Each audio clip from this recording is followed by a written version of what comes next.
Estas lagunas antiguamente eran como una despensa, que aquí llegaban a pescar los pescadores de mi pueblo para vender al Perú. Por el año 52 había hartísimas anacondas, sin fin, animales, pero la pesca y la cacería, la bulla de los motores ahuyentaron todo. La misma gente colona perfora para que explote los tubos. Ya la compañía, la empresa petrolera les da trabajo.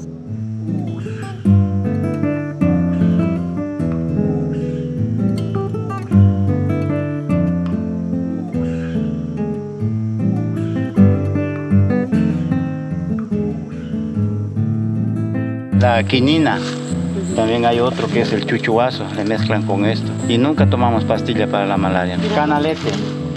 O teléfono. O teléfono. 3 golpes, entonces el que está perdido se dirige al sonido de esta raíz.